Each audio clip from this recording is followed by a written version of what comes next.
You walk into a crowded conference room feeling perfectly fine, and 30 minutes later, you leave exhausted, irritable, and carrying a headache that does not belong to you.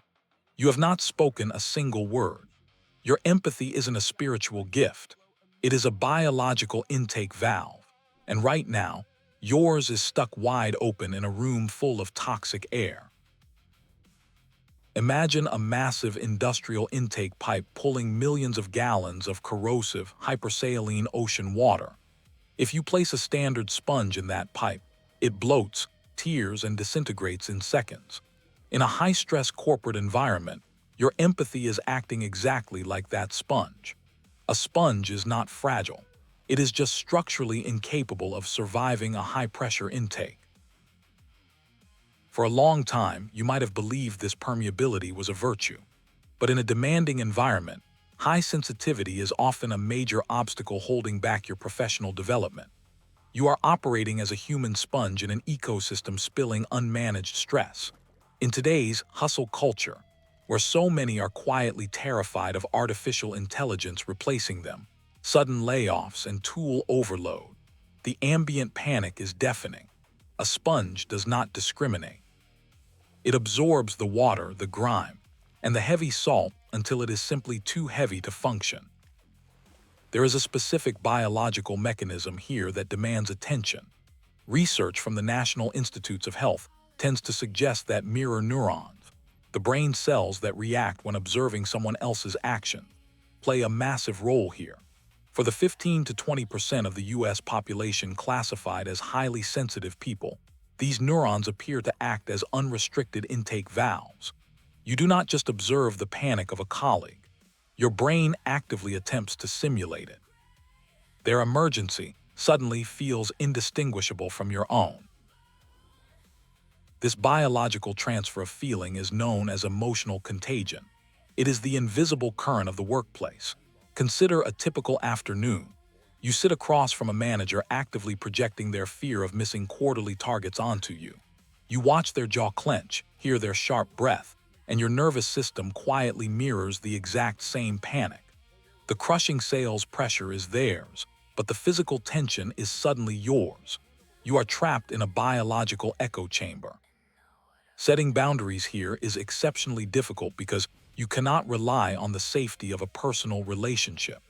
Unless that manager is highly skilled at emotional regulation, drawing a line directly impacts your perceived work quality.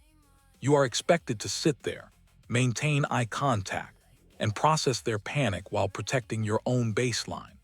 Why does the cost of doing your job include metabolizing someone else's fear? The toll is rarely visible in the meeting itself. It shows up later as an emotional hangover, leaving you with a foggy brain and lethargy. You sit in your car for 20 minutes, staring at the steering wheel, too drained to turn the key. You retreat to a dark room, craving absolute silence, waiting for the ambient noise in your head to stop ringing.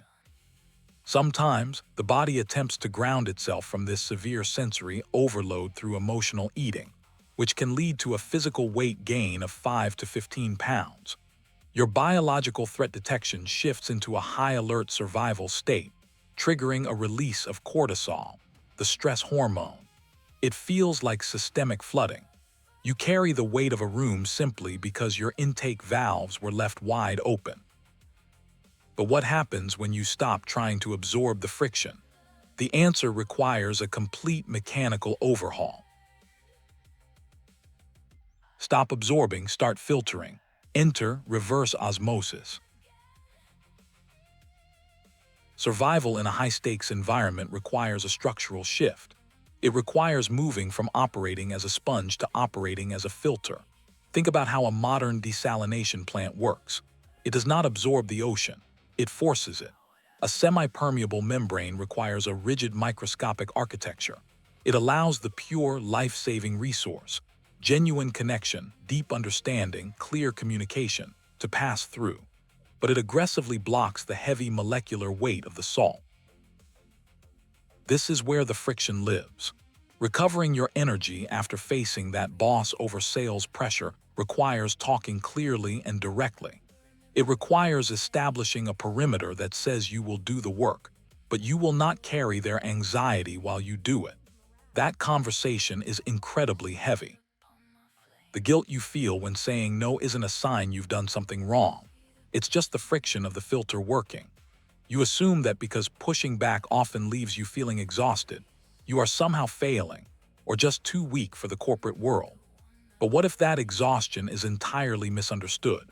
Reverse osmosis requires immense, active mechanical pressure to work against the natural flow of the ocean. The exhaustion you feel when setting a boundary strongly indicates active osmotic pressure. It is the necessary kinetic energy required to force toxic water away from your internal reservoir. The exhaustion is not a sign that you are broken. It is the shock of discovering that your empathy, the trait you built your entire identity around, is no longer a virtue you can afford to give away for free. You aren't tired from the boundary. You are tired from mourning the loss of the open door. We often call the people who drain us energy vampires, but honestly, that gives them way too much credit. That frames them as predators. What if they are simply high-salinity brine? They are a naturally occurring hazard in the corporate ocean, looking for open ports to dump their cognitive bleed. The solution isn't to absorb it, it is to deploy the membrane. When a colleague attempts to offload unmanaged stress onto you, you listen, you nod, and you refuse to internalize the panic. Their manufactured crises are just salt. Their drama hits the filter, it bounces off, and it flushes back out the discharge pipe. You just let them pass through the system. So your filter is up, but how do you calibrate the machine? You did not choose this unrestricted intake valve, but you are the one who can notice it. To keep the pressure active, you only need one small, honest movement before the water hits. It is a 30-second cognitive priming, a brief, silent visualization before you walk into that conference room. You are telling your brain what to expect. You pause at the door, feel the handle, and remind yourself that you are the glass, not the water. You are the membrane, not the sponge.